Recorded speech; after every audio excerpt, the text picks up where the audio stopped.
সুপ্রিয় দর্শক, আসসালামু আলাইকুম। নিউজ 24 এর এখনকার আপডেট সংবাদে আপনাদেরকে স্বাগতম। প্রথমেই জানিয়ে দিচ্ছি সংবাদ শিরোনাম। নেতাকর্মীদের যে নির্দেশনা দিল আওয়ামী লীগ। অনুপ্রবেশের চেষ্টা মামলায় অবসরপ্রাপ্ত বিচারপতি শামসুদ্দিন চৌধুরীর জামিন। হত্যা মামলায় সাবেক রেলমন্ত্রী নুরুল ইসলাম রিমান্ডে। বাংলাদেশের সঙ্গে ভারত কেমন সম্পর্ক চায় জানালেন জয়শঙ্কর। ডোনাল্ড ট্রুর ঢাকা সফর নিয়ে যা বলল মার্কিন পররাষ্ট্র দপ্তর। আশুলিয়ায় শ্রমিকদের মধ্যে সংঘর্ষ, নারী শ্রমিক নিহত। এতক্ষণ শুনছিলেন সংবাদ শিরোনাম। পুরো খবর পেতে ভিডিওটি শেষ পর্যন্ত দেখুন।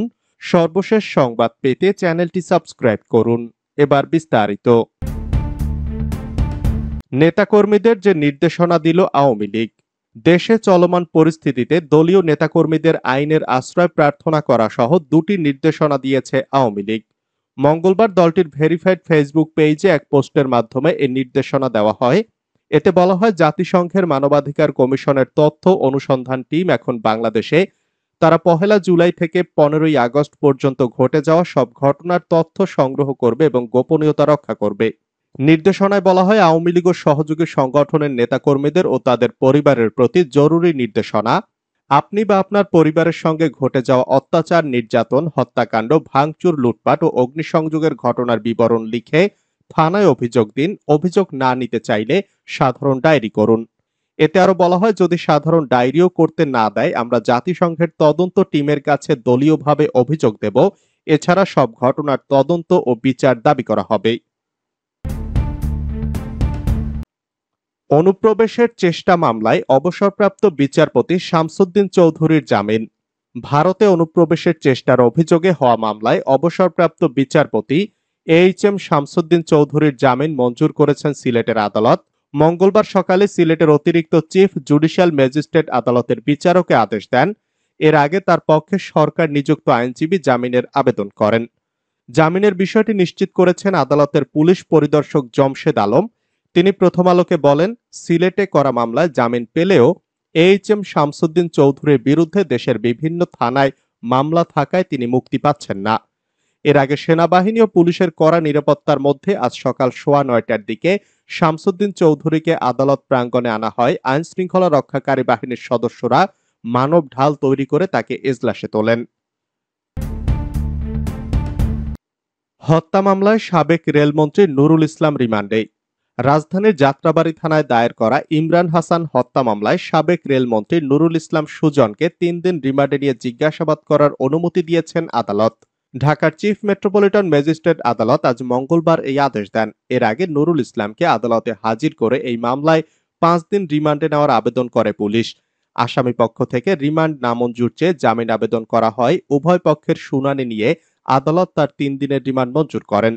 মামলার কাগজপত্রের তথ্য বলছে, শেখ হাসিনার সরকার পতনের এক দফা দাবিতে বৈষম্য বিরোধী ছাত্র আন্দোলনের মার্চ টু ঢাকা কর্মসূচির মধ্যে গত 5 আগস্ট গুলিবিদ্ধ হয়ে নিহত হন ইমাম হাসান।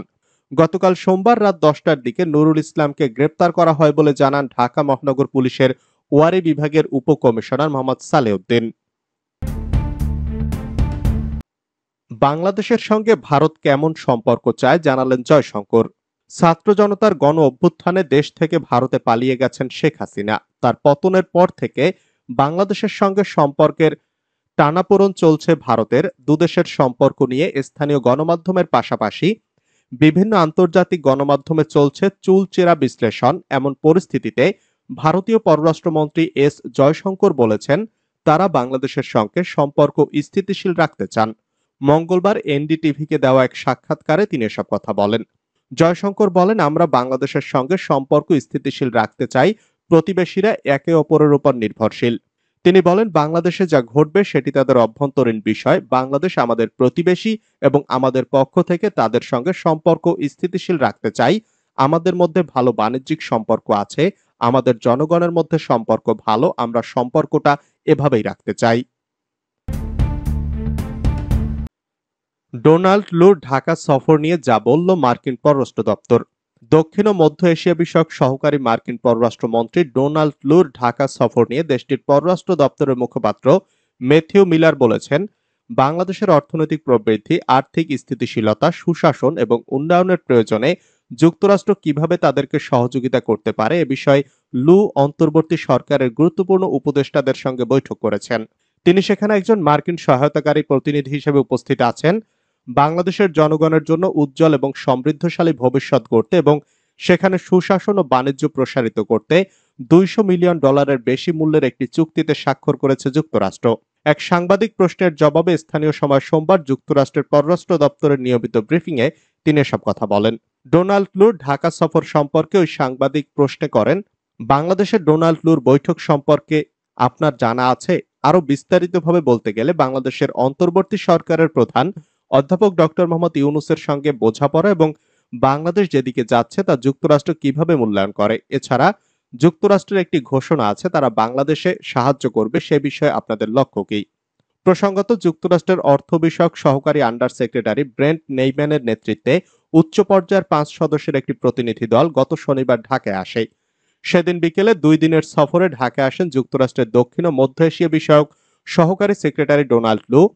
বিকেল 3টা 20 মিনিটে তিনি ইন্ডিগো এয়ারলাইন্সের একটি ফ্লাইটে দিল্লি থেকে ঢাকায় পৌঁছান। ডোনাল্ড লুকে উষ্ণ অভ্যর্থনা জানান যুক্তরাষ্ট্রের অর্থ বিষয়ক সহকারী সেক্রেটারি ব্রেন্ট নেইম্যান, ঢাকায় নিযুক্ত মার্কিন ভারপ্রাপ্ত রাষ্ট্রদূত হেলেন লাভেপ এবং পররাষ্ট্র মন্ত্রণালয়ের চিফ অব প্রোটোকল ও মহাপরিচালক খন্দকার মাসুদুল আলম। আশুলিয়ায় শ্রমিকদের মধ্যে সংঘর্ষ, নারী শ্রমিক নিহত। সাভারের আশুলিয়ায় চলমান শ্রমিক অসন্তোষ যখন স্বাভাবিক হয়ে আসছিল, তখনই আবার উত্তপ্ত হয়ে উঠল। মঙ্গলবার সকালে আশুলিয়ার জিরাবো এলাকায় শ্রমিকদের ত্রিমুখী সংঘর্ষে এক নারী শ্রমিক নিহত হয়েছেন। আহত হয়েছেন আরো অন্তত 3 জন শ্রমিক, তবে স্থানীয় শ্রমিকেরা বলছেন এ সংখ্যা 15 থেকে 20 হতে পারে। একাধিক আইনশৃঙ্খলা রক্ষাকারী বাহিনীর সদস্যরা জানান, নিহত নারী শ্রমিকের নাম মোসাম্মদ রোকেয়া বেগম। তিনি মাস্কট গার্মেন্টসের সহকারী সেলাই মেশিন অপারেটর হিসেবে কর্মরত ছিলেন। রোকেয়া 2021 সালের 1 ডিসেম্বর কারখানাটিতে যোগ দেন। খোঁজ নিয়ে জানা যায়, মাস্কট গার্মেন্টসের শ্রম আইনের 13(1) ধারায় বন্ধ ছিল। আজ সকালে বন্ধ কারখানার ফটকে মাস্কটের শ্রমিকের অবস্থান নেন। পরে শ্রমিকেরা পাশের সাউদার্ন ও রেসিডেন্স গার্মেন্টসে হামলা করে। এরপর সাউদার্ন ও রেসিডেন্সের শ্রমিকদের সঙ্গে মাস্কটের শ্রমিকদের ত্রিমুখী সংঘর্ষ হয়। এই সংঘর্ষে মাস্কটের শ্রমিক রোকেয়া বেগম মারা যান। ঘাতক দালাল নির্মূল কমিটির শাহরিয়ার কবির গ্রেফতার। 71-এর ঘাতক দালাল নির্মূল কমিটির উপদেষ্টা মণ্ডলীর সভাপতি শাহরিয়ার কবিরকে গ্রেফতার করা হয়েছে। সোমবার রাতে রাজধানীর মহাখালীর বাসা থেকে গ্রেফতার করেছে পুলিশ। তেজগাঁও থানার অফিসার ইনচার্জ মোহাম্মদ মোবারক হোসেন গ্রেফতারের বিষয়টি নিশ্চিত করেছেন। তিনি বলেন, শাহরিয়ার কবিরের বিরুদ্ধে মামলা রয়েছে। তাকে মামলায় গ্রেফতার দেখানো হয়েছে। মঙ্গলবার তাকে আদালতে সোপর্দ করা হবে। মির্জা আব্বাসকে হত্যা চেষ্টা, 3 দিনের রিমান্ডে রাশেদ খান মেনন। মির্জা আব্বাসের উপর হামলার ঘটনায় করা শাহবাগ থানার মামলায় বিপ্লবী ওয়ার্কার্স পার্টির সভাপতি রাশেদ খান মেননের 3 দিনের রিমান্ড মঞ্জুর করেছে আদালত। মঙ্গলবার তাকে কারাগার থেকে আদালতে নিয়ে আসা হয়। মামলার তদন্ত কর্মকর্তা তার 5 দিনের রিমান্ড চেয়ে আবেদন করেন। পরে শুনানি শেষে ঢাকা মেট্রোপলিটন ম্যাজিস্ট্রেট মাহবুবুল হক তার 3 দিনের রিমান্ড মঞ্জুর করেন।